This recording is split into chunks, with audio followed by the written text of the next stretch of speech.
Moving right along with chapter 2.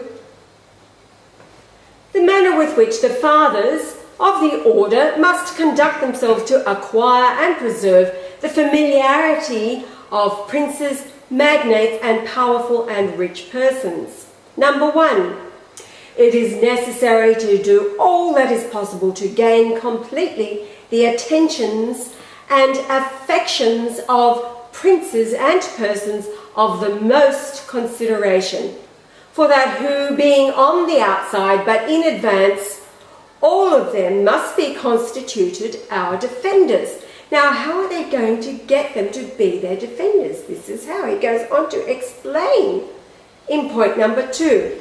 As we have learned by experience that princes and potentates are generally inclined to the favour of the ecclesiastics when these disseminate their odious actions. That means make little of their odious actions. And when they give an interpretation that they favour, unlike John the Baptist, who was beheaded for his calling out Herod. As is to be noted among the married, contract with their relations or allies, or in other similar things. So they're talking about a man and a wife, husband and a wife here, contracting with the family, relations, friends, other allies of each one within the marriage. Assembling much with them, that is, the allies within the marriage, to animate those who may be found in this case, saying to them that we confide in the assurance of the exemptions, that by intervention of us fathers, which the Pope will concede, if he is made to see the causes, and will present other examples of similar things, exhibiting at the same time the sentiments that we favour under the pretense,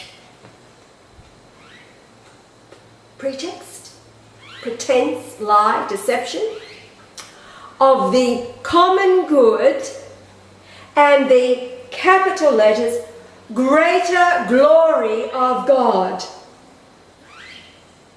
That is the object of the society. So what has Francis been saying lately about who is he to judge homosexuals? Love is love, as long as it will bring one into a closer relationship, all for the glory of God, who has outlined in Vatican III that homosexuality will not be tolerated within the church or within his kingdom. You see, if you were all to drop dead the moment that you hear these words that I'm speaking, which is on the cards,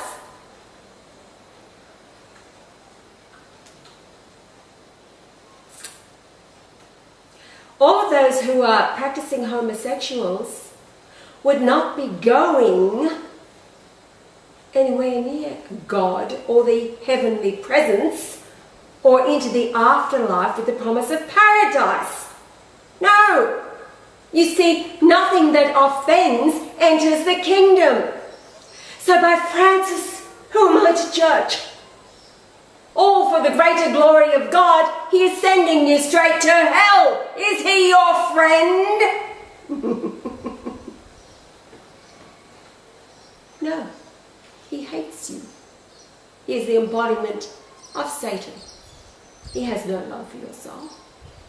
Yet the one that you reject has warned you over and over and over and over. Isn't that what a father does? A true father, or a mother for that matter, warns their child, you cannot continue like this. There is no future in it. We're at the time of the end. The end of the reincarnations of all souls. All have been given, they're up to 7 chances to get it right. There's a whole bunch of you out there who are not going to make it. Francis won't tell you that. 11 days. 11/11.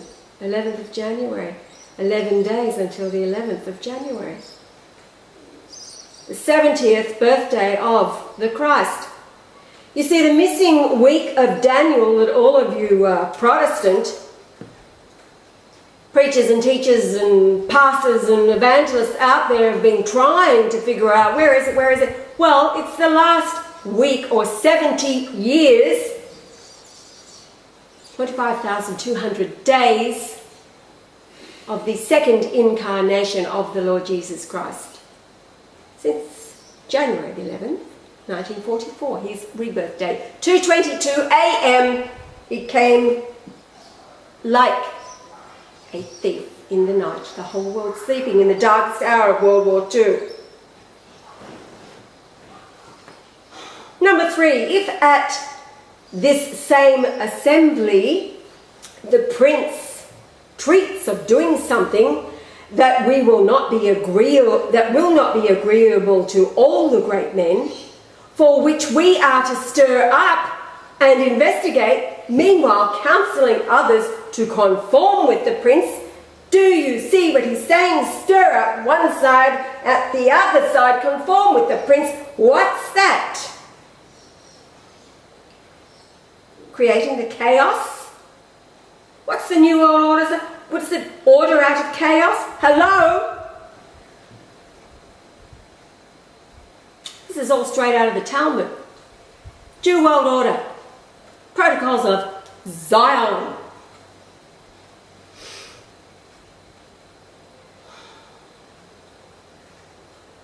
Without ever descending to treat of particulars, for fear there may not be a successful issue of the matter, for which the society will be imputed blame, and for this, if this action shall be disapproved, there will be advertences presented to the contrary that may be absolutely prohibited and put in jeopardy. The authority of some of the fathers, of whom it can be said with certainty that they have not had notice of the secret instructions. This book. For that it can be affirmed with an oath. Jesus, he said, let your yes be yes and your no be no. Anything else is of the evil one. That the calumny to the society is not true in respect to that which is imputed to it. In other words, they will deny everything imputed to the society that may be contrary to the secret instructions and everything they are doing behind the scenes to subvert, infiltrate, take over. Isn't that what it says in the Jesuit oath? The one that so many out there are trying to debunk? Number 4, to gain the goodwill of princes. It will be very convenient to insinuate with skill and for third persons that we fathers are a means to discharge honourable and favourable duties in the courts of other kings and princes, and more than anyone else in that of the Pope. By this means we can recommend ourselves and the society for the same. No one must be charged with this commission but the most zealous persons and well versed in our institute. In other words, anything that any ruler of any nation wants, the Jesuits can organise it because they have the power to do it. Number 5, aiming especially to bring over the will. Notice how they talk about the will of the nation, the will of the prince, the will of the king, the will of the people. Hello! The Christ has said all along, free will. That's what man asked for from the beginning of the creation. We want free will. So he gave it to you. And where has it got everybody? Subject to that will of yours, being captured, manipulated, despised, and used for the purposes of evil.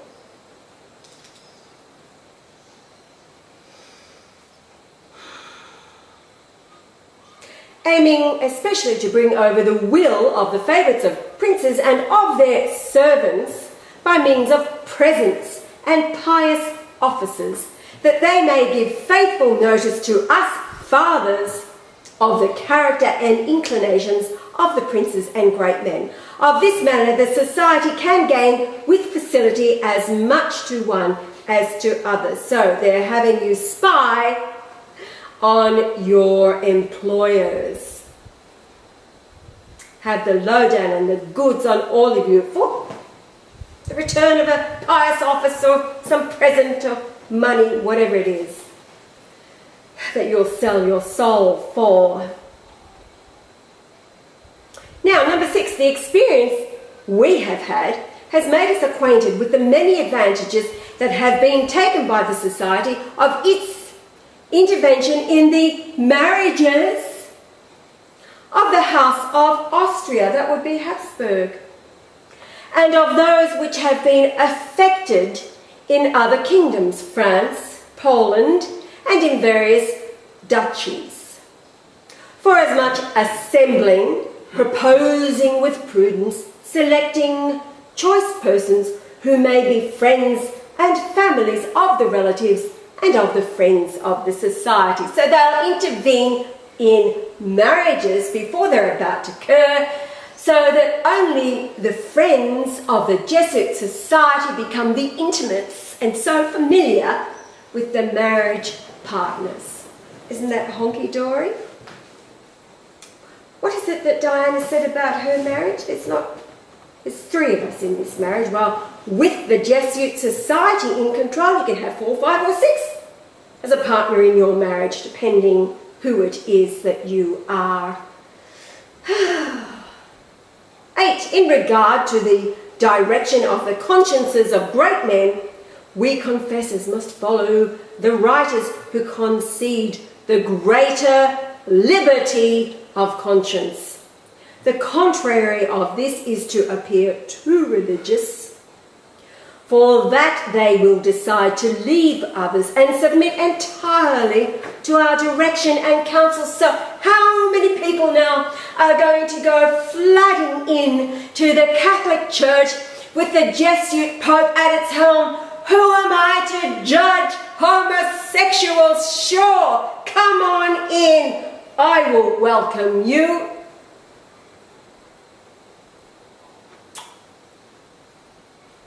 The gates of hell will swell.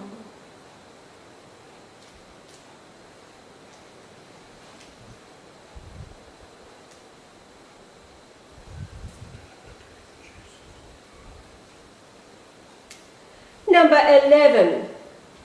It is not the less useful to invite them to our sermons, assemblies, harangues, declamations, etc., composing odes in their honour, dedicating literary works or conclusions, and if we can for the future, give dinners and greetings of diverse modes. Francis, what has he done? Not only does he not judge the homosexuals, he's given a free pass of atheists into heaven. Don't have to believe in Jesus. He's nailing to the cross. Means nothing. Crucifixion, the resurrection.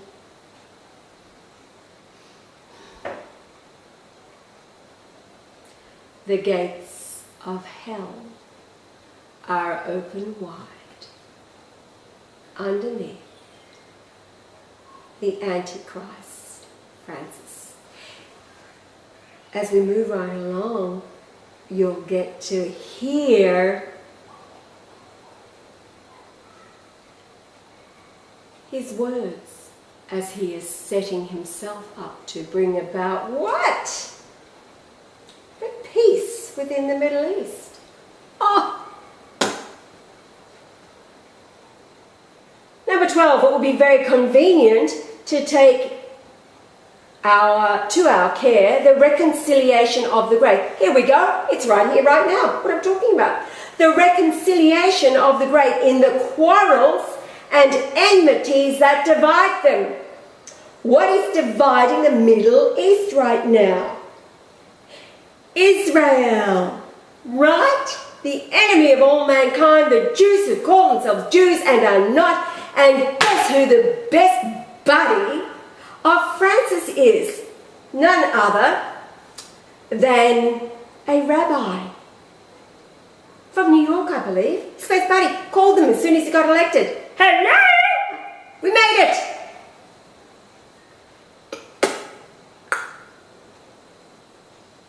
The Jews who call themselves Jews and are not. The enemy of all mankind nailed Jesus, but he condemned them. The script is already written. All of you who are so foolish to be going along with the Antichrist. Informed today that some of you pastors out there, Baptists in particular, you know the Christ is here, but you're afraid. You should be. Very afraid.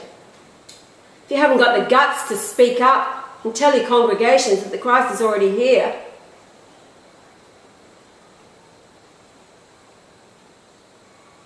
I would be very afraid if I were you. Kept your mouth shut.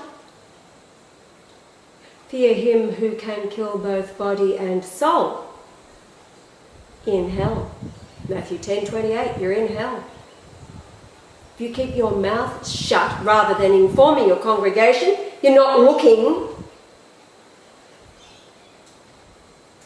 for their acceptance. You are informing them. You've been informed. You have a duty to pass it along, just as Pope Benedict did when he wrote the Apostolic letter announcing to the world that the Christ is indeed returned and recognized by him, the image of the Shroud of Turin. If you will not inform your congregation, who are praying for Jesus to come, that you have news that he is here, and read that apostolic letter, which is in 18 languages at the script site. If you do not do that, then you have much to be afraid of. You think you're going to heaven? No way, Jose. Gutless wonders. He did not die. He was not nailed to give you salvation through grace. The gospel of grace is an abomination. The Apostle Paul was a devil that he warned, the one that would come after him, who would preach things that he, Jesus, did not preach, and would pervert the things that he did teach. And the gospel of grace is it. What did you do? Not sit on your ass in a pew week after week listening to some preacher. That's hell. The truth. Jesus. Yahweh. The dude sitting beside me here. Now the Christ said would set you free. So there's a challenge for you. What are you going to be preaching in your pulpits throughout America or England? Any church, in any part of the world. Yes, are you telling your congregation about iSon? iSon. Supposed to be 7 comments coming in. It's already past the earth. We're going to be going through the debris trail. Because guess what? The Christ has been back here for his 69, almost 70 years, judging every nation, judging every person that comes into his life, everybody that he has had a conversation with. Prophecies of Isaiah, not one worth saving.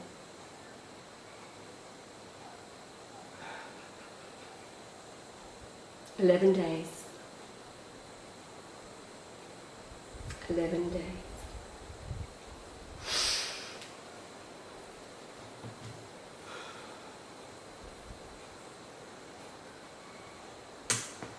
Oh, right, so it continues here. Point number 13. Oh, here we go. I'll go over 12. Number 12, it would be very convenient to take to our care the reconciliation of the great in the quarrels and enmities that divide them. Then by this method we can enter little by little into the acquaintance of their most intimate friends and secrets. And we can serve ourselves to that party which we most in favour of that which we present." That's the Apostle Paul. He was an infiltrator into the community of the Essenes. A devil. Number 13, if there should be someone at the service of a monarch or prince, and he were an enemy of our society, it is necessary to procure well for ourselves, better than for others, making him a friend, employing promises, favours and advances, bribes, which shall be in proportion to the same monarch or prince. I'm thinking of George Ganswain, who has sworn an oath to the Antichrist not to mention the name Leonard Golightly Marshall, the returned Christ, that he himself communicated with while he was in the papal office of Pope Benedict, as the second coming was unfolding in the early part of March 2013. "No one shall recommend to a prince anyone, nor make advances to any who have gone out from us, being outside of our society, and in particular to those who voluntarily verified, for yet when they dissimulate they will always maintain an inextinguishable hatred to the society." I wonder why that would be. An inextinguishable hatred to the society.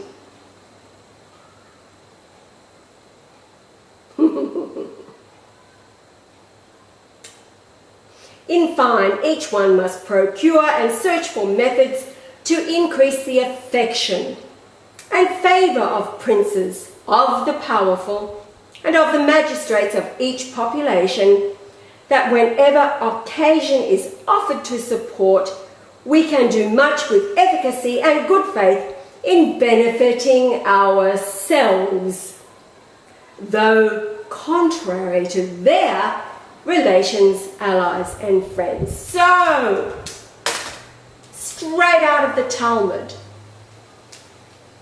all about benefiting the Jew.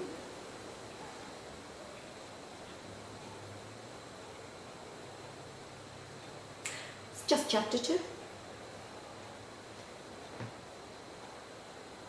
I think I'll move right along to the one about relieving the widows of their property and children.